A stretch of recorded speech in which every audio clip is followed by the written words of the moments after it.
Welcome back students, मैं स्वप्निल आपका maths teacher स्वागत करता हूं बिनोरी लाइव क्लासेस में। तो अपना चैप्टर नंबर 15 सांख्यिकी या स्टैटिस्टिक्स चल रहा था, उसमें हमने क्वेश्चंस किए थे और जो लास्ट क्वेश्चन किया था वो किया था अपना वर्ग अंतराल वाला, जिसके अंदर मानक विचलन या प्रसरण आपको निकालना होता है। वर्ग अंतराल बारंबारता बंटन अपन को दी गई होती है। तो आज उसी के आगे अपन कंटिन्यू करेंगे और क्या क्या पार्ट बचा है, किस तरह के क्वेश्चन आते हैं वो भी देखेंगे। ठीक है बच्चों, तो करते हैं आज उसी के आगे अपनी एक्सरसाइज कंटिन्यू। तो नेक्स्ट क्वेश्चन है अपना, जो पिछले वीडियो है उसी से कंटिन्यू आगे बढ़ रहे हैं कि मीन एंड वेरिएंस मतलब माध्य एवं प्रसरण, माध्य एवं प्रसरण ज्ञात कीजिए। किसका? एक फ्रीक्वेंसी डिस्ट्रीब्यूशन दिया हुआ है, मतलब हमें एक वर्ग अंतराल दिया हुआ है, वर्ग अंतराल और एक फ्रीक्वेंसी दी हुई है। ठीक है, बारंबारता बंटन दिया हुआ है। तो 0 से 10, 10 से 20, 20 से 30, 30 से 40 एंड 40 से 50। ये हो जाएगा हमारे पास वर्ग अंतराल। जो बारंबारता बंटन दिए है, बारंबारता दी है वो दिए 5, 8, 15, 16 और लास्ट में 6। ये हो जाएगा हमारे पास वर्ग अंतराल और बारंबारता।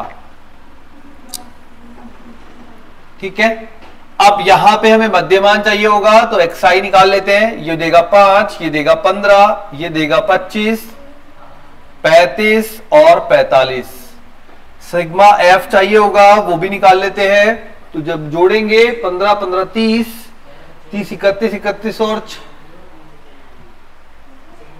15, 15, 30, 30 और 31, 31 और 6, 37, 37 और वैल्यू बन जाएगी यहां पे 37 और 5,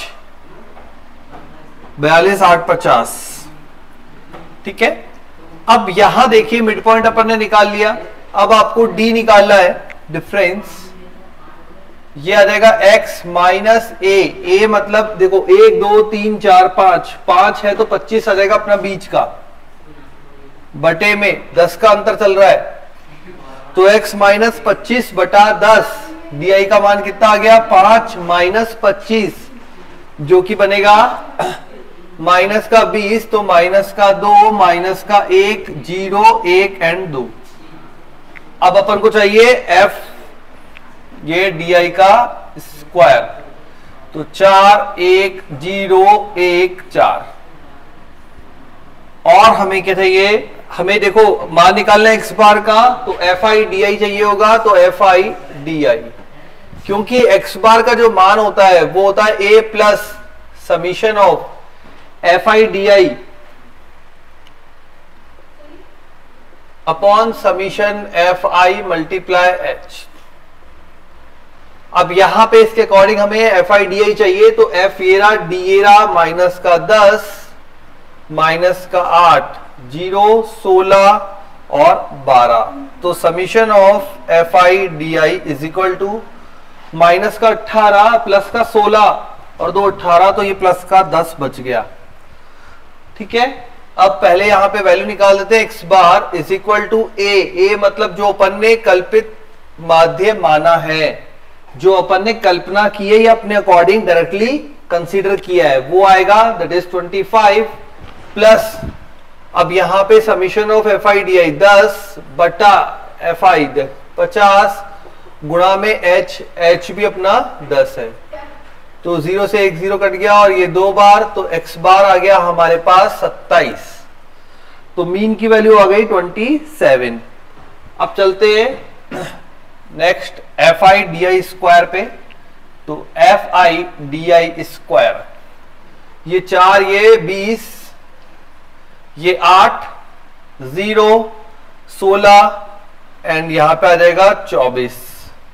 अगर इसका सम करें तो बनता है fi D square is equal to 20, 10, 30, 40, 40, 50, 60 और 68, जो कि बोल सकते हैं 68। अब आते हैं सिग्मा स्क्वायर। जो कि होगा प्रसरण, ठीक है, प्रसरण या मानक विचलन निकालने के लिए इसका अंडर रूट लिया जाता है ना। तो अभी अपन को प्रसरण निकालना है। प्रसरण के लिए अब देखिए यहां पे क्या करेंगे। प्रसरण के लिए अपन सिग्मा स्क्वायर का मान कैलकुलेट करने के लिए क्या फॉर्मूला रहता है अपना, वो रहेगा एच स्क्वायर अंडर रूट में 1 upon capital N summation of F I D I square then minus, अब आ जाएगा 1 upon N summation of F I D I का whole square is equal to H square. H अपने पास हो जाएगा 100, अच्छा रूट क्यों लगाया, रूट की जरूरत ही नहीं है यहां पे, मानक विचलन में लगाते हैं रूट, प्रसरण में डायरेक्ट। एच स्क्वायर मतलब 100, अंदर वैल्यू पुट करते हैं, ये समीशन तो 68 बटा sigma F 50 minus summation of F I D आई 10 बटा एन मतलब 50, तो 10 बटा 50 का स्क्वायर,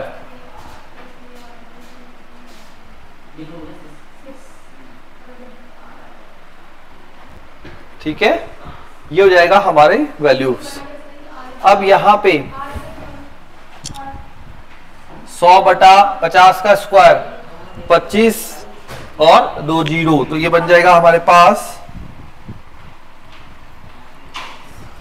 2500, अंदर वैल्यू रह जाएगी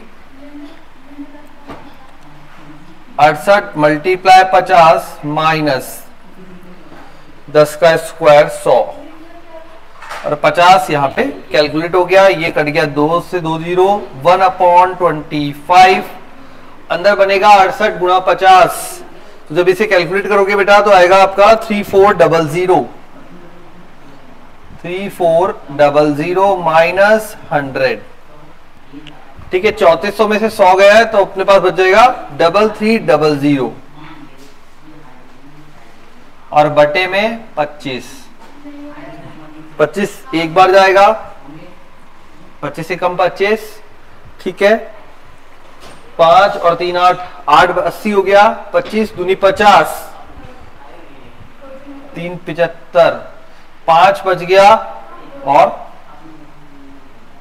तो 132 सिग्मा स्क्वायर का मान आ गया 132, तो जो प्रसरण आया है वो आया है 132 या 132।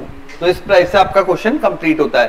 जो लास्ट क्वेश्चन किया था वो भी यही तरीका था, वो यही प्रोसीजर था, ये इस वाले क्वेश्चन में भी अपना यही प्रोसीजर रहेगा।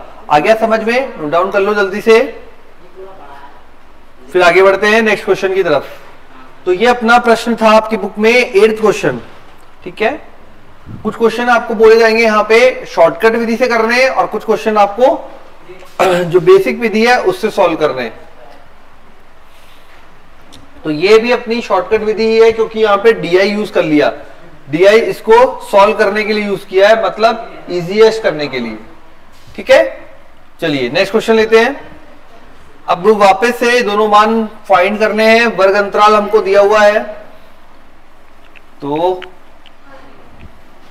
टेबल बने रहने देते हैं, देखेंगे मान में क्या चेंजेस आते हैं।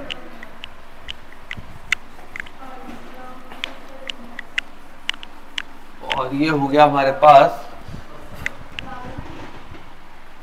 मान के लिए रफ कर दिया, और ये ठीक है,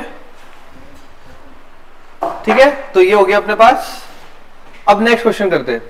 तो अगले क्वेश्चन बोला है माध्य एवं प्रसरण ज्ञात कीजिए, और हमारे पास जो डेटा गिवन है वो है अप टू 70 से लेकर, तो 70 से 75, 75 से 80, 80 से 85, 85 से 90, 90 से 95, 95 से 100, 100 से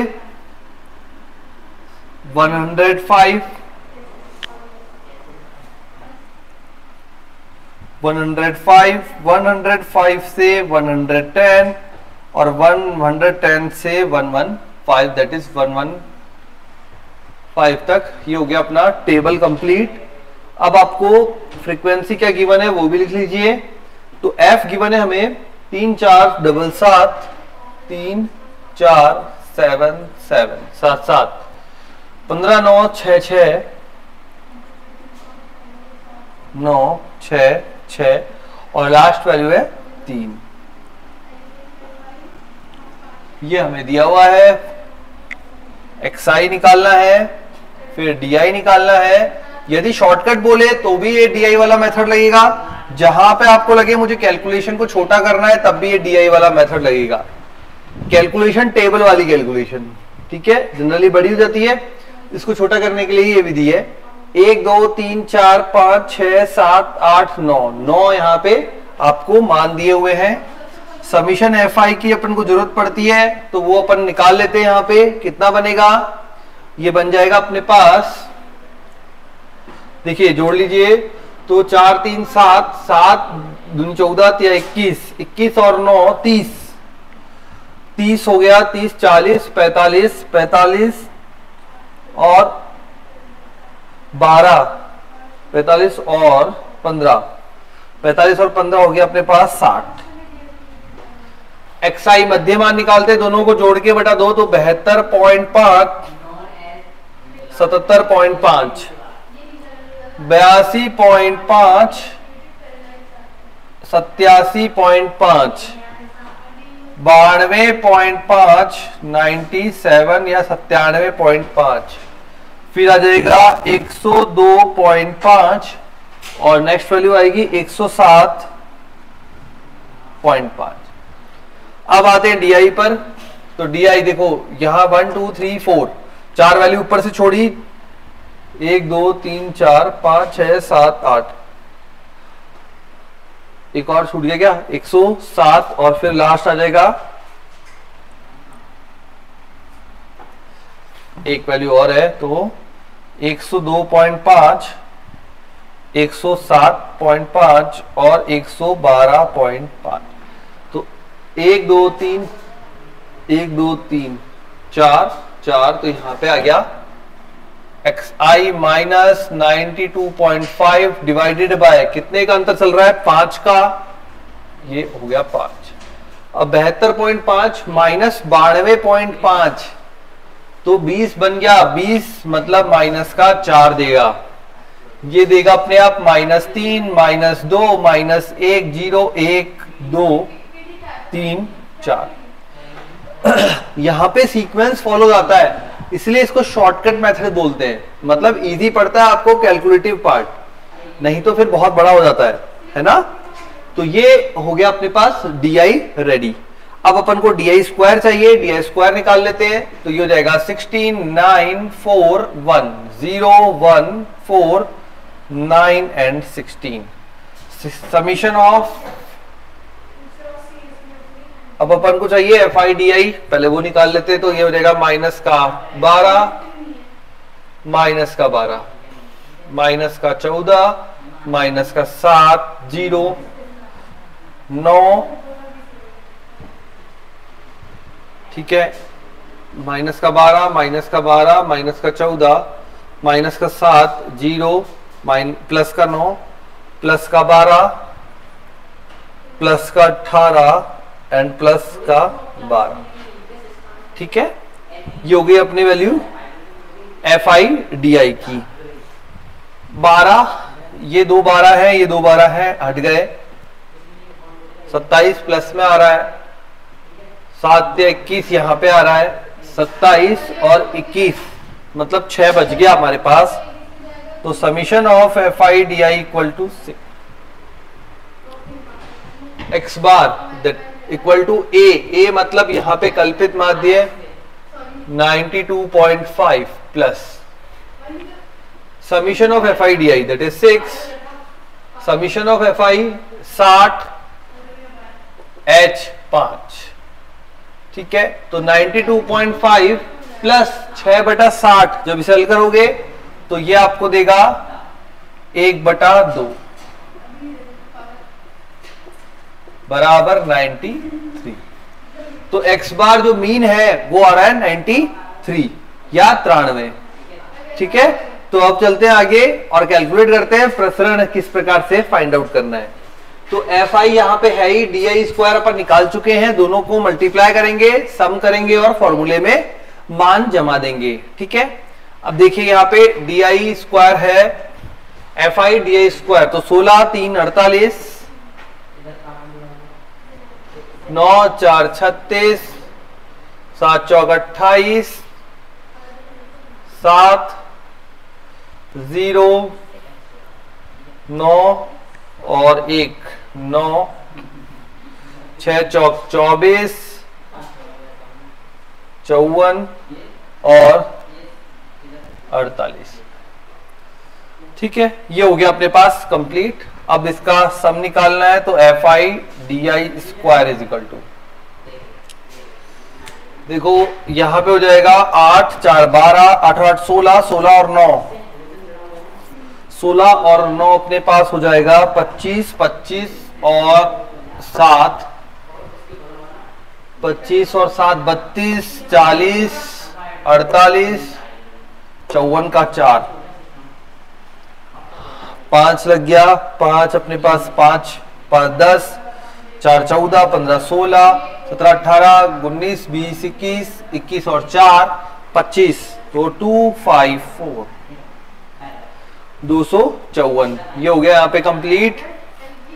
अब रखते हैं यहाँ पे मान, तो प्रसरण में जब मान रखेंगे तो sigma square equal to H square, that is H कितना है अपने पास, वर्ग अंतराल 5 का, तो ये हो जाएगा 25, अंदर वैल्यू जमानी है, तो ये हो जाएगा 254 बटा 60 माइनस ये हो जाएगा 36 बटा 60 का स्क्वायर। ठीक है, इस टाइप से हो जाएगा। अब इसको यहां पे सॉल्व करने के लिए अपन क्या करेंगे, 3600 को बाहर ले लेंगे, जैसे ही बाहर लेंगे ये बन जाएगा 25 बटा 3600, अंदर हो जाएगा 254 मल्टीप्लाई 60 माइनस 36। सॉल्व करेंगे तो बनेगा 25 बटा 3600 मल्टीप्लाई में 15204, जो कि वैल्यू देगा हमें सॉल्व करने पर, थोड़ा कैलकुलेटिव ज्यादा है, 105.58 ये देगा हमें सिग्मा स्क्वायर या प्रसरण 105.58। यदि और मानक विचलन भी निकालना है यहां पर, तो सिग्मा जिसे आप बोलेंगे स्टैंडर्ड डेविएशन या मानक विचलन, क्या होगा, अंडर रूट 105.58। अब 10 का स्क्वायर 100 होता है, 10 100 के आसपास है, तो 10 पॉइंट, ठीक है, अप्रोक्स निकाल दोगे तो भी चलेगा। हाँ, कंपटीशन एग्जाम में आपको प्रॉपर निकालना है, बट यहां अप्रोक्स निकाल दोगे तो भी चलेगा, 10 पॉइंट समथिंग आएगा, दैट्स ऑल। आ गया समझ में? तो इस टाइप से आपको क्वेश्चन कंप्लीट करना है। चलिए देखिए अब नेक्स्ट क्वेश्चन, सेम वैरायटी के क्वेश्चन चल रहे हैं, माध्य एवं प्रसरण सब में निकालना है। ठीक है बच्चों, तो फॉर्मूला लिखे देते हैं। अब तो याद हो गया होगा फॉर्मूला सबको, वैल्यूज पे चलेंगे और सॉल्व करेंगे।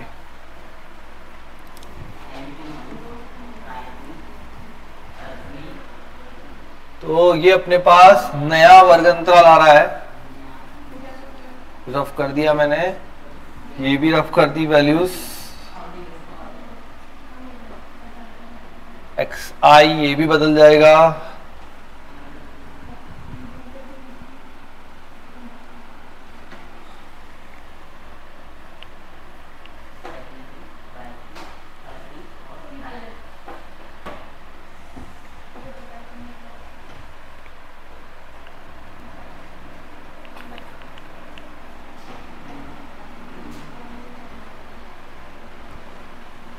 देखो इस तरह के क्वेश्चंस की अच्छे से प्रैक्टिस कर लोगे बेटा, क्वेश्चन एग्जाम में जरूर मिलेगा आपको। आपकी क्लास 11th है तो स्कूल एग्जाम में जरूर इस तरह के क्वेश्चंस आते हैं, ठीक है। अब देखो डेटा क्या दिया हुआ है, अब की बार जो डेटा दिया है वो दिया है 32.5 से लेकर 36.5 तक, सॉरी अच्छा वर्गंतराल अपन को डिफरेंट दिया है,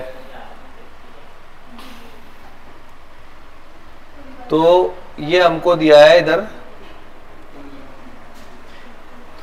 इसको भी थोड़ा सा अलग कर लेता हूं।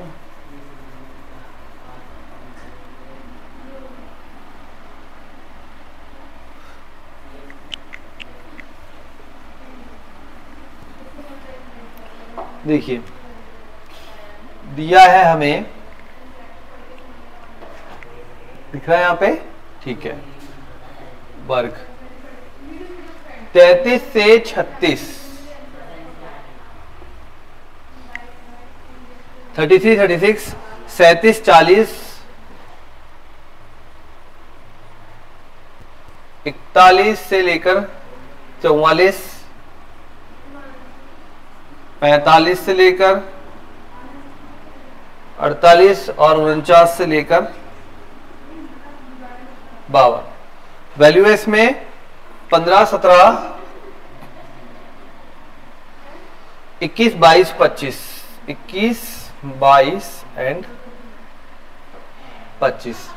अब आते हैं, ये देखो यहां पे 33 से 36 ये संतत नहीं है, मतलब कंटिन्यू नहीं है, बीच में गैप आ रहा है। जब भी इस तरह का क्वेश्चन आए, पहले भी बताया था फिर से बता रहा हूं, यहां पे गैप कितने का आ रहा है, 36 से 37 एक का गैप आ रहा है, तो आप इसका हाफ कर देंगे, मतलब 2 से भाग दे देंगे जितने का भी गैप आ रहा है उसमें। जैसे आपने यहाँ 36 से 37 एक का गैप आ रहा है, हाफ किया 1/2 दैट इज 0.5। अब ये 0.5 आपको निम्न सीमा में घटाना है और उच्च सीमा में जोड़ना है। ध्यान रखें, ये 0.5 आपको निम्न सीमा में घटाना है और उच्च सीमा में जोड़ना है, ठीक है। तो ये बन जाएगा हमारे पास घटाने पर वर्ग अंतराल 32.5 से लेकर 36.5, यहां आ जाएगा 36.5 से लेकर 40.5, 40.5 से लेकर 44.5, ठीक है, और 44.5 से लेकर 48.5 और 48.5 से लेकर 52.5। एफ का मान अपन को दिया हुआ ही है, कुछ करना ही नहीं है इसमें, केवल हमको टोटल चाहिए होता है, वो कर लेते हैं अपन। तो 20, 20, 20, 60, 5, 6, 7 और 1 8, तो 60, 70, 80, 80 और ये हो गया अपने पास 90 और 7, 2 9 और 1 10, मतलब 100, तो ये टोटल हो गया 100, ठीक है। एक्सआई दोनों के मध्य की वैल्यू निकालनी है, तो देख लेते हैं दोनों को जोड़ के, 32.5 और 36.5 ये बनाएगा, देखो इसमें से निकलेगी, है ना, यहाँ पे मध्यमान मिड पॉइंट जो एक्स वाई निकलेगा वो इसी में से निकलेगा, फाइनल वाली में से। तो 32 और 36, 6 2 8, 3 3 6 68 और 69 34.5, ठीक है, 33 34, ठीक है। तो ये 38.5, एक आपको क्लियरिटी मिल जाएगी किस प्रकार से दोनों में पैटर्न चल रहा है, उसी पैटर्न को फॉलो करते हुए सारे मान लिख देने हैं बच्चों। तो ये हो जाएगा 42.5, नेक्स्ट हो जाएगा 46.5 और अगला हो जाएगा 50.5, ठीक है। तो ये हमारे मध्यमान या एक्सआई की वैल्यूज हमने लिख दी। अब डीआई पे आते हैं, 1 2 3 4 5, तो यहां पे 2 वैल्यू ऊपर छोड़ी, 2 वैल्यू नीचे छोड़ी, तो हमारे पास रह गया 42.5 बटे में डिफरेंस कितना है, इसमें डिफरेंस है यहाँ पे 4 का, तो h का मान 4। 34.5 माइनस 42.5, तो ये हो जाएगा अपने पास 6 और 2 8, तो 8 का माइनस का 2 माइनस का 1 0 1 और 2 हो गया DI तैयार।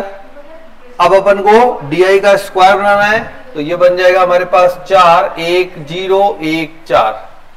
FI DI, ये FI ये DI माइनस का 30 माइनस का 17 0 22 25 ओहो यस 25 2 50, तो माइनस 30 माइनस 17 0 22 50। FI DI 50 में से 30 गया 20, 20 में से 17 गया 3, तो 25। पहले x बार निकाल देते हैं, कितनी वैल्यू आ रही है कैलकुलेट कर लेते हैं। तो ये आ जाएगा अपने पास 42.5 प्लस इनका योग 25/100 गुणा 4, 25 चौक 100, तो ये आ जाएगा 43.5। ठीक है, x बार का मान भी आ गया। अब हमें FI DI स्क्वायर बनाना है। अब FI DI स्क्वायर बनाने के लिए FI को DI स्क्वायर से मल्टीप्लाई करते हैं। 15 चौक 60, 17 0 22 और 25 चौक 100, ये बन जाएगा 160 170 180 190 और 190 और ये बन जाएगा 199 199। अब आते हैं इसकी कैलकुलेशन पे बच्चों। तो यहां पे कैलकुलेशन में sigma square that is 16, h का स्क्वायर, h अपने पास जो गैप है 36 में से 32 गया 4 का गैप, तो यहां पे h का स्क्वायर 16, ये बन जाएगा 199 बटे में 100 माइनस 25 का स्क्वायर 625 और ये आ जाएगी वैल्यू। अब अगर कैलकुलेशन देखें तो ये बन जाएगा हमारे पास 16 बटा 1 2 3 4, अंदर वैल्यू हो जाएगी, ये इससे गुना हुआ तो 19900 मतलब 19,900 माइनस 625, 900 में से 625 गए 19,275, ये हो जाएगा 19,275। इसको जब कैलकुलेट करेंगे सॉल्व करेंगे तो आएगा 30.84। अगर आपको स्टैंडर्ड डेविएशन भी फाइंड करना है तो बन जाएगा अंडर रूट में 30.84 बराबर। अब एक आपको पता है 36 का अंडर रूट होता है 6, यहां पे 30 है, 6 से पहले आएगा, 5 का स्क्वायर 25 वहां से बाद में लगभग बीच में है, तो 5.55। तो ये सभी आंसर हो गए अपने। प्रसरण हमने निकाल दिया, मानक विचलन निकाल दिया और क्वेश्चन पूरा सॉल्व कर दिया। ठीक है, आगे आप तो समझ में इस टाइप से आपको सॉल्व करना होता है माध्य एवं प्रसरण में।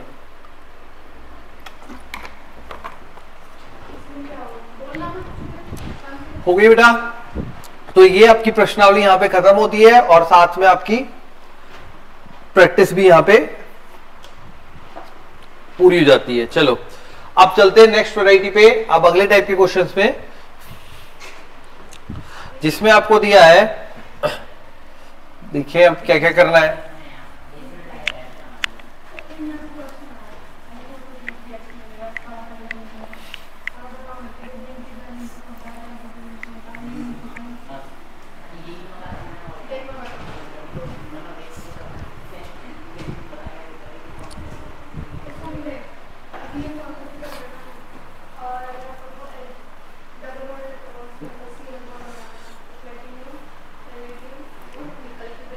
चलो अब पहले कुछ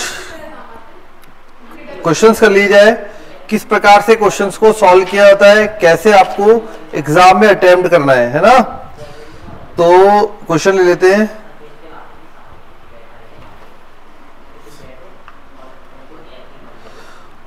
क्वेश्चन में दिया है यदि सिग्मा स्क्वायर बराबर दिया हुआ है हमें summation of F D square upon K minus summation of F D upon T का होल स्क्वायर है तो के कितना होगा? लगाइए दिमाग।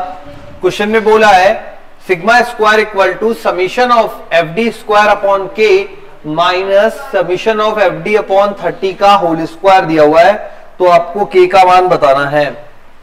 और के जो ऑप्शन है वो है अपने पास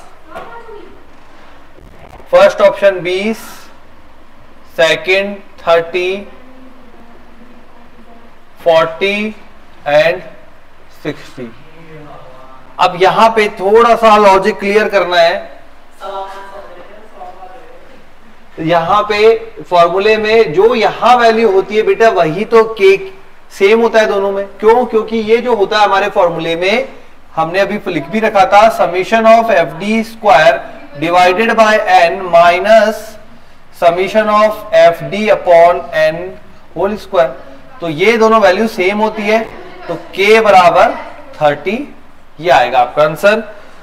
ठीक है, इजी सा प्रश्न है, बस कुछ घुमा के पूछा था और इस तरीके से आपको आंसर देना था। चलिए नेक्स्ट करते हैं। एक श्रेणी का विचरण गुणांक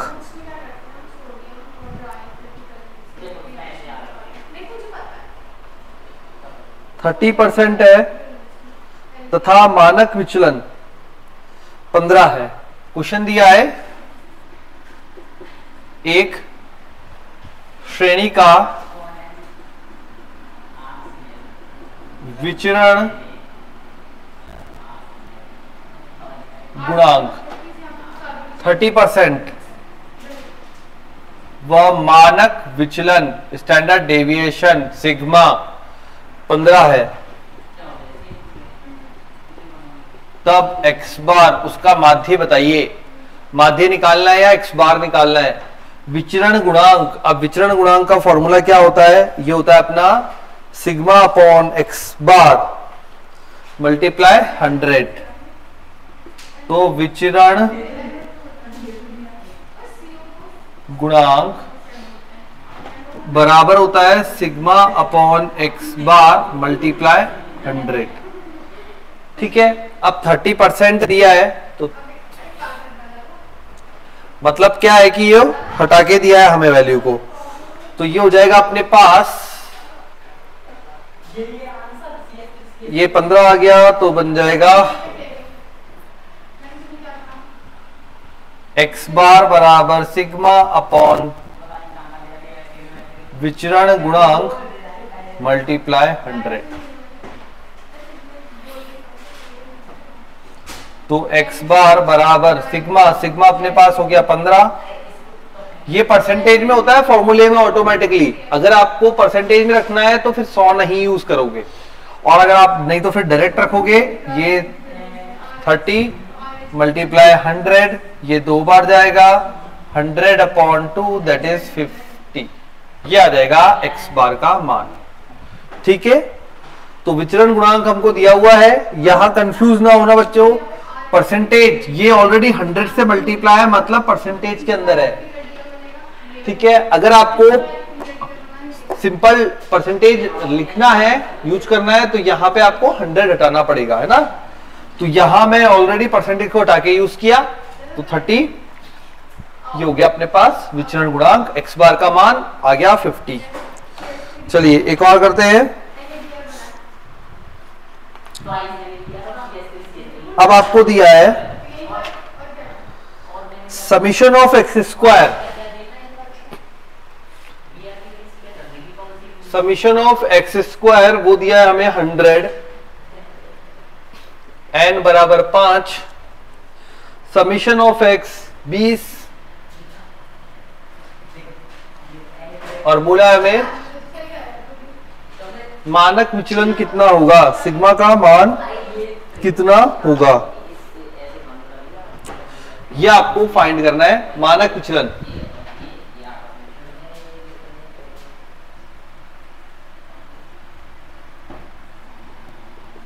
फॉर्मूला लिखेंगे पहले। अब यहां पे अंतराल तो है नहीं, सिर्फ अच्छा फ्रीक्वेंसी भी नहीं है, तो डायरेक्ट सिंपल वाला फॉर्मूला अपना यूज करना है। सिंपल वाला फॉर्मूला हमने क्या सीखा था, summation of sigma equal to under root में summation of xi square upon n minus whole square. ठीक है, अब इसमें मान रख देते हैं, तो ये बन जाएगा अपने पास अंडर रूट में 100 अपॉन 5 माइनस 20 का 400 अपॉन 25। अब ये हो जाएगा 25, तो बन जाएगा अंडर रूट में 25, एलसीएम लिया आपने, ये बन जाएगा 500 माइनस 400 अंडर रूट में 100 अपॉन 25 दैट इज 2। अगर यहां पे स्टैंडर्ड डेविएशन पूछता तो sigma square that is 4, sigma पूछा है तो वैल्यू हो गई अपने पास 2। ठीक है, और देख लेते हैं कुछ। तो इस तरह से कंपटीशन एग्जाम में क्वेश्चंस आते हैं, थोड़ा सा डेटा और कॉम्प्लिकेट करके देगा। अभी मैंने डायरेक्ट डेटा दिया है आपको, डायरेक्ट ना पूछ के कोई वैल्यू दे रखा होता है और अंदर से वैल्यू को मिसिंग कर देता है। ठीक है, मतलब आपको जैसे यहाँ पे सिग्मा वैल्यू दे दी और समीशन ऑफ एक्स पूछ लिया, या फिर कुछ और वैल्यू मिसिंग करके पूछ ली। ठीक है, एक और आता है इसमें क्वेश्चन कि भाई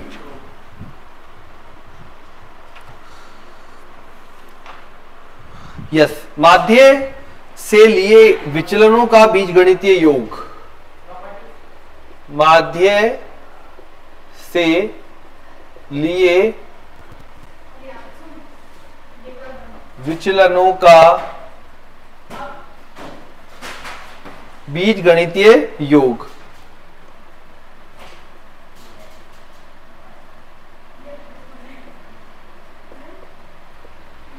क्या होता है सदैव भाई, धनात्मक होता है, ऋणात्मक होता है, जीरो होता है, या फिर अलग अलग कुछ भी हो सकता है।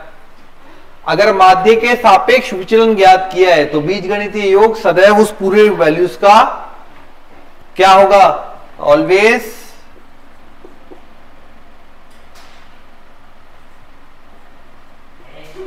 जीरो होगा या शून्य होगा। ठीक है, जो अपन ने डीआई बनाया था हमेशा उसका सम करोगे तो जीरो आएगा, तो वही यहां पे पूछ रहा है वो सेम चीज। चलिए फिर और देख लेते हैं, कुछ मान बोल रहा है क्या। यस, अब क्वेश्चन में वैल्यू दी हुई है एक्स बार वैल्यू दी है हमें 6, सिग्मा एक्स हमें दिया है 60, सिग्मा एक्स स्क्वायर दिया है हमें 1000, तो सिग्मा की वैल्यू ये मतलब ये आपको फाइंड करना है। डायरेक्ट फॉर्मूला अगेन, अब की बार आपको जो फॉर्मूला यूज करना है बच्चों वो यूज करना है अंडर रूट में summation of X square upon N minus summation of X upon N का होल स्क्वायर, जिसको आप और क्या बोल सकते हैं, इसको बोल सकते हैं sigma equal to under root में summation of X square upon N minus X bar का होल स्क्वायर। बट यहां पे देखिए एक्स बार दे रखा है, समीशन ऑफ एक्स दे रखा है, एन तो है ही नहीं, नंबर ऑफ डेटा। तो पहले नंबर ऑफ डेटा आपको निकालना पड़ेगा भाई उसका मान कितना है। तो यहां पे जब मान कैलकुलेट करते हैं तो ये आएगा अपने पास X bar summation of X upon N, तो ये हो गया 6 बराबर 60 बटा एन, तो एन बराबर 10, एन का मान 10 आ चुका है, रख देते हैं यहां पे। तो सिग्मा बराबर अंडर रूट में sigma x square that is 1000 divided by 10 minus x बार का स्क्वायर दैट इज 36। तो ये एक जीरो से एक जीरो गया, ये आ जाएगा 100, 100 में से 36 गया, 100 में से 36 अपने पास बन जाएगा 64, तो अंडर रूट 64 दैट इज 8। तो आंसर आ जाएगा इसका 8। ठीक है, तो यहां पे आंसर बनता है 8 आ गया। तो इस तरीके से कुछ भी वैल्यू मिसिंग कर सकता है आपको। ठीक है, सारे फॉर्मूले तैयार होने चाहिए, उसी के अकॉर्डिंग आपकी वैल्यूज फाइंड आउट होगी, नहीं तो फिर गोल गोल घूमते रहोगे, है ना, इस बात का ध्यान रखना। चलिए फिर और देख लेते हैं, कुछ क्वेश्चन है क्या अपने पास। अच्छा, मानक विचलन दे रखा है और हमसे बोला है प्रसरण ज्ञात कीजिए, तो स्क्वायर कर दोगे, है ना, और माध्य विचलन सबसे कम होता है। हाँ, ये क्वेश्चन अच्छा है। माध्य विचलन सबसे कम होता है, क्वेश्चन है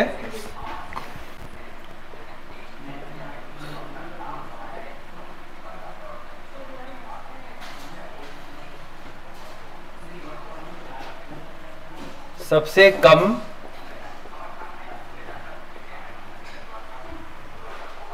होता है किसका।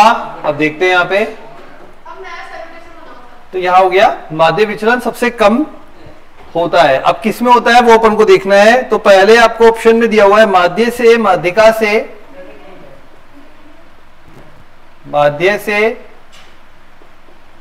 माध्यिका से, नेक्स्ट है सी में बहुलक से और मूल बिंदु से।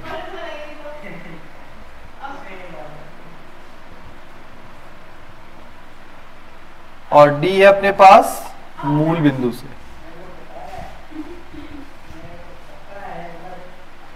अब यहां पे यही इंपॉर्टेंट क्वेश्चन है कि यहां पे आपको बताना है माध्य विचलन सबसे कम किस केस में होता है, माध्य से माध्यिका से, बहुलक से, मूल बिंदु से। अब यहां आपको याद रखना पड़ेगा, वैसा नहीं बच्चे निकालने बैठ जाओ माध्य विचलन सभी विधियों से और लग जाएगा पूरा 2 घंटा खत्म। ठीक है, तो आपको याद रखना है किसमें सबसे कम होता है, माध्यिका से सबसे कम होता है। ठीक है, क्वेश्चन इंपॉर्टेंट है। सबसे कम माध्य विचलन किसके थ्रू होता है, माध्यिका से। तो माध्यिका से जब भी माध्य विचलन निकालेंगे सबसे कम मान आएगा। ठीक है, तो ये आप देख सकते हैं यहां पे।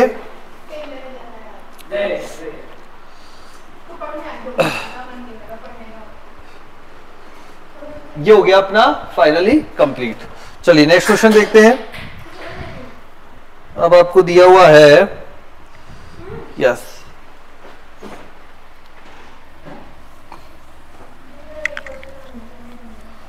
आज कर देंगे बेटा इसको कंप्लीट अपन चैप्टर नंबर 15 सांख्यिकी या स्टैटिस्टिक्स। जो भी आपके 11th का सिलेबस में कवर अप होता है वो सारा पार्ट आज कंप्लीट हो जाएगा। ठीक है, अब अपन को दिया है कि 8 ऑब्जर्वेशंस है, n बराबर 8 हो गया, और मीन एंड वेरिएंस हमको दिया हुआ है। मीन दिया हुआ है x बार इक्वल टू 9 और वेरिएंस दिया है sigma square is equal to 9.25। फिर बोला है 6 ऑब्जर्वेशन आपको दे रहे हैं हम। कौन कौन से ऑब्जर्वेशन दिए हैं भाई, 6, 7, 10, 12, 12, 13। x के मान है 6, 7, 10, 12, 12, 13। 1, 2, 3, 4, 5, 6, 6, 7, 10, 12, 12 एंड 13। ठीक है, शेष 2 xi ज्ञात कीजिए।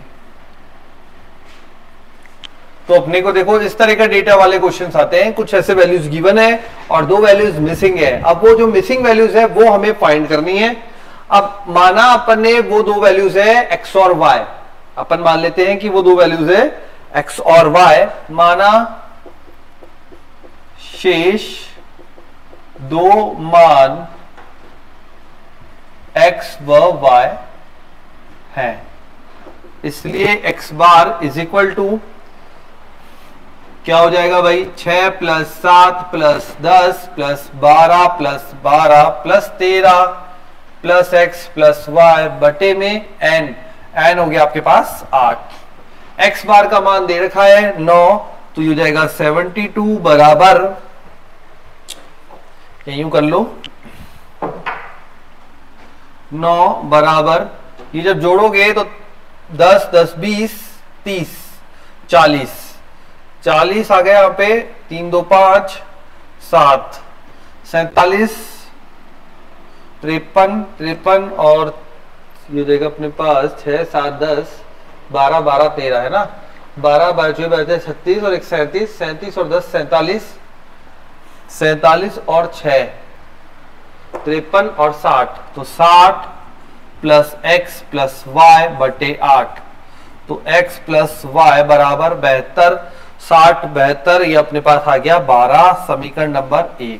एक बात तो अपन को पता लग गई यहां से कि x प्लस वाई बराबर 12 होगा, दो मान जो आएंगे उन दोनों का योग 12 आएगा। अब अपन दूसरे पे चलते हैं सिग्मा स्क्वायर के मान के अकॉर्डिंग। तो सिग्मा स्क्वायर आपको गिवन है यहाँ पे 9.25, फॉर्मूला रहता है अपना, वो रहेगा, फॉर्मूला क्या रहता है समीशन में, है ना, तो फॉर्मूला रहेगा अपना sigma square is equal to 1/n summation of xi minus x bar whole square.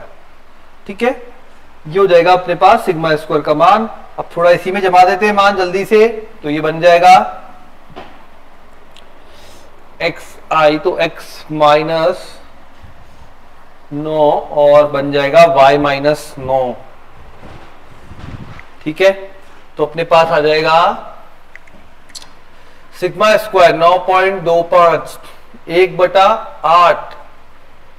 अब अंदर चलते हैं, पहला बनेगा xi माइनस x बार का होल स्क्वायर, दैट इज, देखो ये xi है माइनस x बार अपने पास है 6 माइनस 9, ये बनेगा माइनस का 3, स्क्वायर बनेगा प्लस का 9। थोड़ा सा मैं स्टेप फॉरवर्ड कर रहा हूं बेटा, समझ में आ जाएगा आपको, एक एक वैल्यू यहां पे जमानी है और फिर प्लस करके लिखना है। ठीक है, तो जब आप x1 रखोगे 6 minus x bar that is 9, 6 में से 9 गया माइनस का 3, स्क्वायर प्लस का 9। अब आप आते हैं 7 पे, 7 माइनस 9 माइनस का 2, माइनस का 2 स्क्वायर करके आ जाएगा प्लस का 4, प्लस 10 माइनस 9 1, प्लस 12 माइनस 9 3, 3 का square 9, plus again 9, plus 13 minus 9 4, square हो जाएगा इसका 4 का 16। ठीक है, तो ये बन जाएगा 16, यहां तक आ गया।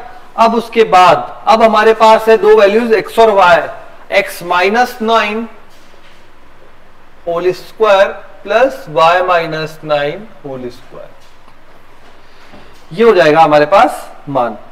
तो इसको ओपन करते हैं, थोड़ा सा कैलकुलेशन करते हैं और देखते हैं क्या वैल्यू आ रही है।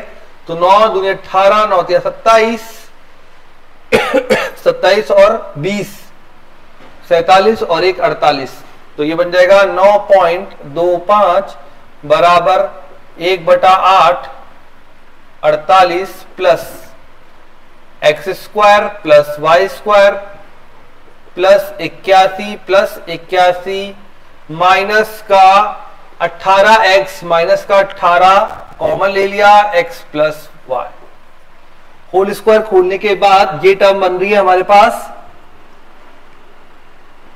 ठीक है, 9 का स्क्वायर 81, 9 का स्क्वायर 81 माइनस का 18x माइनस का 18y, माइनस का 18 जैसे कॉमन लिया अंदर बन गया x प्लस वाई। अब यहां पे मान जमाते हैं और देखते हैं क्या वैल्यू आ रही है। तो ये बन जाएगा 9.25 बराबर 1/8, ये हो जाएगा 48 plus x square plus y square. ठीक है, ये हो गया यहां पे प्लस का 8 16 और 162, प्लस का हो गया 162 और माइनस 18 गुणा, देखो पहले ही समीकरण से इक्वेशन 1 से मान रख दिया यहां पर, तो बन जाएगा -18 गुणा 12 दैट इज माइनस का 216। तो मान जो बनेगा वो बनेगा 9.25 1/8, अंदर आ जाएगा x² प्लस y², 162 माइनस का 216, पहले 48 जोड़ लेते हैं, 8 2 10, 16 और 4 20 21, तो ये माइनस का 6 बच जाएगा ओनली, तो ये हो गया माइनस का 6। इसको इधर मल्टीप्लाई किया, 9 8 9 72 और 25 तो 74 आ जाएगा, 74, मतलब x² प्लस y² बराबर 80। समीकरण नंबर 2। ये अब आपको इन दोनों को हल करके कौन कौन सी समीकरण 1 और समीकरण 2 को हल करके x y का मान निकाल के देना है। x² प्लस y² आ गया और यहां पे x प्लस y अवेलेबल है। अगर मुझे x माइनस y का होल स्क्वायर बोला जाए तो मैं क्या लिखूंगा, x² plus y² minus 2xy। ठीक है, अगर मुझे x प्लस y का होल स्क्वायर बनाना हो इधर से तो मैं लिख दूंगा, देखिए अब यहां पे क्या मान अवेलेबल है, तो ये अपने पास हो जाएगा x² plus y² that is x minus, yes, तो ये हो जाएगा x माइनस y का होल स्क्वायर बराबर 80 माइनस 2xy। इधर से एक चीज और नोट करेंगे बच्चे, जो x प्लस वाई बराबर अगर 12 है तो x प्लस वाई का होल स्क्वायर 144 हो जाएगा। ठीक है, तो देखिए x प्लस वाई बराबर 12, तो x प्लस वाई का होल स्क्वायर बराबर 12 का स्क्वायर, x² प्लस y² बराबर 144। समीकरण 2 से मान रखूंगा और यहां हो जाएगा प्लस का 2xy, तो 2xy बराबर 144 माइनस 80, तो 44 और 20 ये हो जाएगा अपने पास 64, तो 2xy बराबर 64। ठीक है, तो ये अपने पास आ जाएगा 2xy बराबर 64। समीकरण नंबर 3। अब ये मान यहां रखेंगे तो x माइनस वाई का होल स्क्वायर बराबर 80 माइनस 64, ये बन गया 16, तो x माइनस वाई का होल स्क्वायर बराबर 16। अब अपने पास आ गया x माइनस वाई बराबर प्लस माइनस 4 आ गया मान। ठीक है, क्या फाइंड करना था हमें फाइंड करना है यहां पे x और y का मान, तो ये हमारे पास आ गया x प्लस वाई बराबर 12, x माइनस वाई बराबर प्लस 4, और देखिए x प्लस वाई बराबर 12, x माइनस वाई बराबर माइनस 4, दोनों को सॉल्व करें तो 2x बराबर 16, तो x बराबर 8, y बराबर 4, दोनों को जोड़ने पे 12, 8 माइनस 4 4, दोनों को प्लस करें तो 2x बराबर 12 में से 4 गया 8, तो x बराबर x बराबर 4, तो y बराबर अपने पास आ जाएगा 8, 4 माइनस 8 माइनस 4। ठीक है, तो जो ऑब्जर्वेशंस आएंगे दोनों मान वो होंगे 4 व 8। ठीक है, ये हमारा फाइनल आंसर हो गया। हमसे पूछा गया था 2 मिसिंग मान बताइए क्या होंगे, तो हमने 2 मिसिंग मान निकाल दिए, 4 या 8 होंगे। ठीक है, तो ये होता है कंप्लीट यहां पे, और इस टाइप से अपना ये चैप्टर के लगभग सभी इंपॉर्टेंट क्वेश्चन जो आपको समझ में आने थे वो मैंने यहाँ पे कंप्लीट कर दिए। ठीक है, चलिए एक और ले लेते हैं, इसी तरह का है तो उसमें डेटा आपका अलग होगा, बस बाकी आप मान रख देंगे। अगर मान लीजिए यहाँ पे आ जाए, कुछ ज्यादा फर्क नहीं है नेक्स्ट क्वेश्चन में, दोनों में बस मान का फर्क है, तो अगर मान का फर्क है तो कैलकुलेशन पार्ट डिफरेंट होगा, प्रोसीजर वही रहेगा। ठीक है, तो तरीका समझ में आ गया होगा। तो इस तरीके से आपको डेटा दे देता है और कुछ मिसिंग टर्म फाइंड करवाता है। ठीक है, चलिए तो ये होता है मेरी तरफ से चैप्टर 15 कंप्लीट। और जिन भी स्टूडेंट्स को आगे जी मीन्स की प्रिपरेशन करनी है या बायोलॉजी वाले स्टूडेंट्स हैं, आपके फ्रेंड्स हैं, उनको नीट की प्रिपरेशन करनी है, तो वो हमारी ऑफलाइन क्लासेस 1 अप्रैल से शुरू हो रही है, तो अप्रैल में अपना आकर नया बैच ज्वाइन कर सकते हैं। ठीक है, तो जो भी स्टूडेंट नए बैच से ज्वाइन करना चाहते हैं वो कांटेक्ट करें। हमारे बिनोरी कैरियर इंस्टीट्यूट की जो वेबसाइट है वहां पर भी डिटेल है और आपको ऐप पर भी डिटेल मिल जाएगी। ठीक है बच्चों, तो मिलते हैं अपनी नेक्स्ट क्लास में और कंप्लीट करते हैं। तब तक के लिए बने रहें, जुड़े रहें और ज्यादा से ज्यादा लाइक एंड शेयर करते रहें अपने फ्रेंड्स के साथ बिनोरी लाइव क्लासेस को। ओके बच्चों, बाय बाय।